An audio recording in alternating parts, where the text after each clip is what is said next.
The following is a special presentation of Tony Kurre Radio.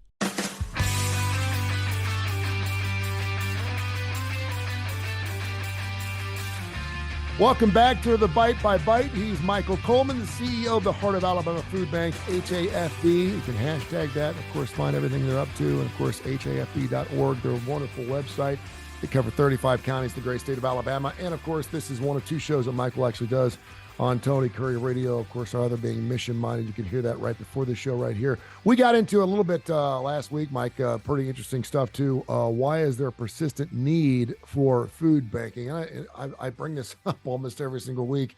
You always bring these really broad, general, well, of course, we know why there's a persistent need for food banking. Why are you asking that question? But you always have something else deeper below that we need to look at. And you got into 3 or 4 of these ideas, but you still have a couple more to get into. So please explain those to us. Yeah, so just, we touched on some economic inequality, some underemployment, unemployment issues, just some things that happened. Of course, the greatest push on that is the rising cost of food. And food doesn't tend to go up and down like our gas does. We think, okay, the gas shoots up, comes back down. Our food tends to stay higher. And look, all of us have gone in there now, and I shop at Publix. Publix is a great supporter of the Food Bank Network, and I go shopping there. But they're like every other grocery store. I walk out of there sometimes and I've spent $100, but I can carry everything in the bags in my hands, in both hands. So it's just absolutely amazing. But a lot of people do come back and go, okay, you're on this journey to stop food insecurity, to eliminate hunger. Is that realistic? And look, I'm going to be honest with you. I don't think eliminating poverty is a realistic thing. You and I both talk about being people of faith. Scriptures, Jesus himself said, the poor is going to always be with you. But I love the goal of working towards eliminating as much poverty and as much food insecurity and hunger, because with those, it matters to those. It's the old picture of the starfish. I'm sure everybody's saying there's 1 million starfish. The kid's walking with his dad, throws one out into the water. Dad goes, oh, that's not going to make any difference. It makes a difference to the one I throw back. And so we really look at it like that. If I can eliminate the persistent need in one family's life and eliminate that childhood trauma in one child's, it does make a difference. Well, to understand, I get it. If you're not in this game and maybe you're being asked to support or there's, be involved, people say, well, why can't we overcome it? Why is the need persistent? And there's so many variables. We don't always have high inflation. Matter of fact, we went decades to where inflation stayed below 3%. But the last few years have really hit us hard. And so we're seeing a lot of families, because if you think about it, you have enough to make it, and now all of a sudden everything costs more. Now you don't have enough to make it. And that's the bottom line. It's not that you're doing anything less or anything different. It's these outside circumstances that continue to change. And so, but there's some other things I wanted to talk about. You have social safety net gaps. And one of the things I talk about is that we are kind of the social safety net for food. We would love to think that if your neighbor doesn't have enough food, that you share. I remember my grandmother telling me a story about her dad. So it's my great grandfather, never knew him. His name was Bob Lee. He lived in Lowndes County. Said he was feeding 5 families out of his garden. Oh. And that was very common back then, where you had a lot of poverty, a lot of people, had to grow their own stuff. Now, he did not have a huge farm, but he had a pretty big garden.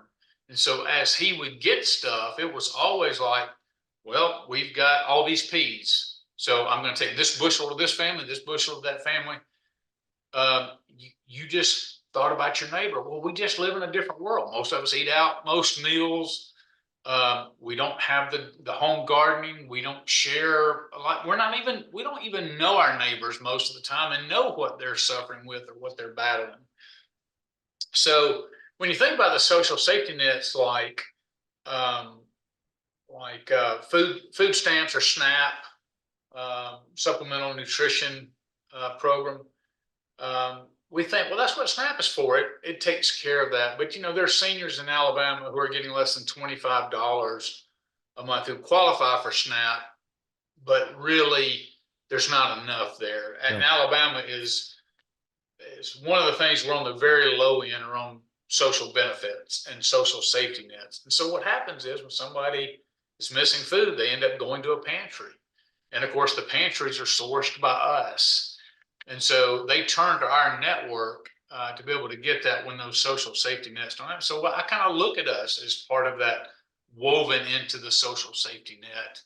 And why, and I've talked to people in that, because where do people go when you're hungry and you don't have family or you don't have close friends? You turn to people, benevolent organizations like churches or food pantries or wherever you can to be able to make up that difference. There's also a challenge with a lot of food waste. Now I talk about this very proudly that about 4.7 billion pounds of food a year are rescued by the Feeding America Network. And so we are very proud about, we can get fruit and vegetables and things like that, and dairy that otherwise would be disposed of, and we bring it through our network and get it redistributed out. But there's still tons of it that are, and it's just such a huge challenge. That you and I grew up where, well, we had to clean our plates. Why? Because there were kids in Africa who were hungry. We got that guilt trip. And I'm like, well, here, let's box up these English peas and send them to them because I sure don't want them. But it's one of the things that's a challenge for us though is just partnering with corporations. So we have a fruit distribution company here in Montgomery. And of course, they want to sell as much as they can. So sometimes they wait and they'll call us on a Friday and say, I have 5 pallets of food to donate. Well, we can't get 5 pallets of bananas out in one afternoon on a Friday before the weekend. And then by the time it rolls around Monday or Tuesday, they're spoiled. Yeah. So that food goes to waste. So it's constantly, one of the things we're trying to do is talk with donors and sourcers and say, hey, the quicker you can get it into our hands, the quicker we can distribute it out and eliminate that waste. But it's so that's something on the sourcing end that we're constantly working towards. And Michael, is that a problem? Is that an issue? I mean, that would probably have to be priority wise. I mean, you don't ever want to waste anything, particularly when you have people willing to give it to you. But is that a problem? It is one of the things that we've tried to do to overcome it. So I'll just use this particular company without mentioning their name. One of the things I said was, look, what do you do when you realize you've got more fruit than you can sell? And one of the things they said was, we ship it out to other food companies. Like, we'll send a truckload of bananas out to this daiquiri maker in Louisiana because he can have more ripe bananas. It doesn't matter. Sure. And I'm like, okay, well, instead of paying for that shipping, why don't you, when you realize you have that, why don't you call us? We'll pay you the same price. It's a reduced price, but we'll pay you for some of those. And then you could donate some and we'll pay you for some, but we'll get them quicker than if you're trying to sell them at the last minute. So we try all sorts of little things, building relationships with the donors, making them aware that, hey, we want them. But when you hit us up on a Friday morning, it's tough because to go get 5, we have to send a truck over, bring it over, but then we also have to connect to our agencies who most of them serve on Friday and just get it out to people. And it's just, by the time money rolls around, it's too late. The bananas are not worth distributing out. Yeah. So it's a constant challenge to stay on top of, is what it is, because it's like the whole whack-a-mole game. That's the way it is in sourcing. So, you got, okay, here, we got to get more fresh fruit. We focus on that. And then all of a sudden it pops up over here with our vegetables, and we have to go over here and whack this mole over here. Do you have a resurfacing of, I think about my mom. My mom My mom never threw anything away. If it had green on it, she just cut the green off and then she'd serve it to the next person.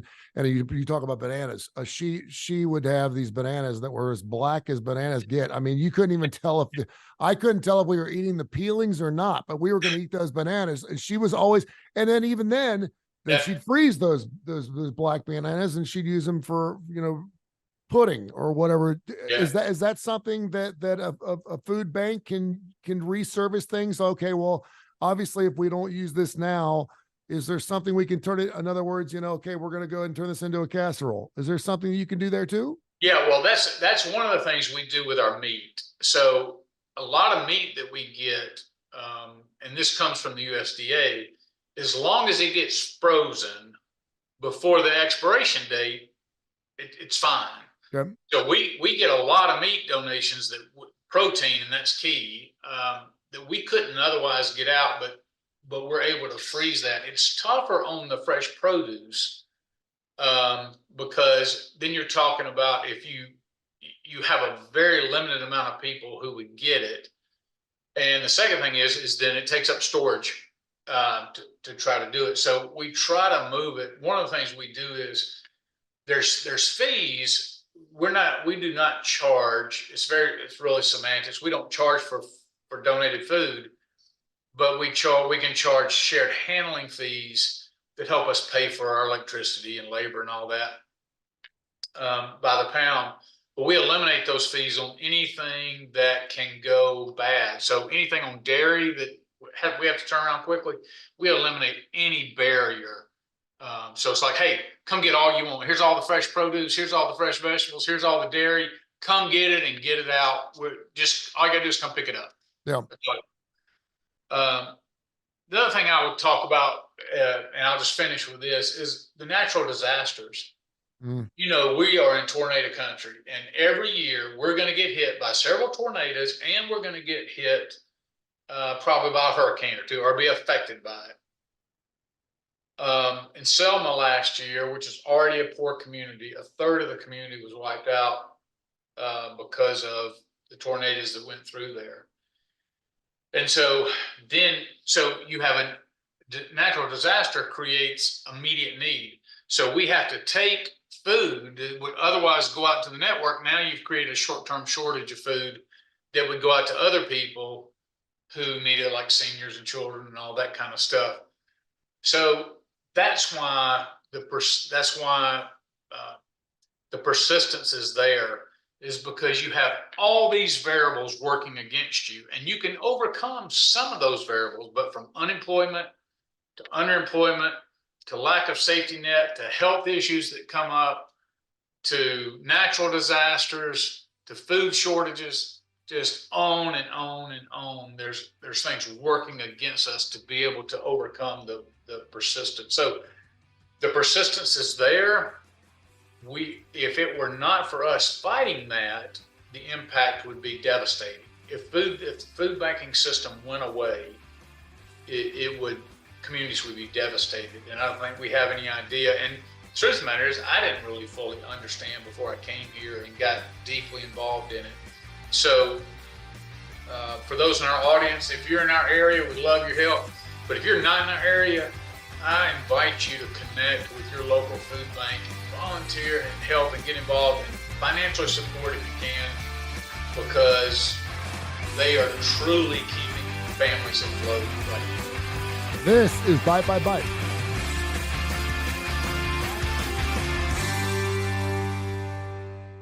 This has been a special presentation of Tony Kurre Radio.